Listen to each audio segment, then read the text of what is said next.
The history of art in 3 minutes. The oldest art we know of is about 40,000 years old. It was painted on cave walls or sculpted from rocks and consisted mainly of people killing animals or each other. An exception to that rule is the famous Woman from Willendorf, an abstract sculpture of a faceless obese lady wearing no clothes except a shower cap. After a while, people started to write things down, and proper history began. Civilizations developed in Egypt, Persia, Mesopotamia, Greece, Rome, India and China. This highly significant period in art history gave the world pots, earthenware, crumbling temples, more pots, gods, warriors, warriors on pots, gods on pots, cats, and god cats on pots. In the Middle Ages, the West was dominated by the Church, who disputed the validity of all the old gods and says there was in fact only one. Art could no longer feature unrealistic things like multi-limbed elephant dancers or winged bearded man-horses, but had to be about things that happened in the Bible. This more realistic, down-to-earth approach gave us morose men in yellow hats, morose men in pink shawls, and lots of glowing babies. Then came the Renaissance and a return to the material world.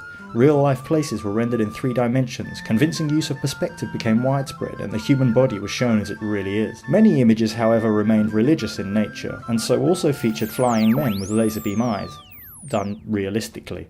Eastern art continued to develop in its own distinct way, often showing scenes from nature or the everyday world, like mountains, people kissing, or men in dressing gowns getting angry at other men in dressing gowns for riding albino dogs. Then came modern art and the dawn of the isms. Impressionism, Expressionism, Cubism, Dadaism, Surrealism, and other isms too numerous or rude to mention. The experiences of global war, the march of technological progress, and the popularization of theories about the universe and the human mind, as espoused by the likes of Einstein and Freud, left their indelible mark on our species. The artistic gloves were off and it was time to experiment. Shapes, splats, blocks of colour, ghost popes, weeping women, fluorescent lights, urinals, and unmade beds. All could be considered art in this brave new world. People argued the point, saying some modern art was shit, and some of it really was. Modern art! Look at it! It's fucking shit! Art today is a many-headed creature.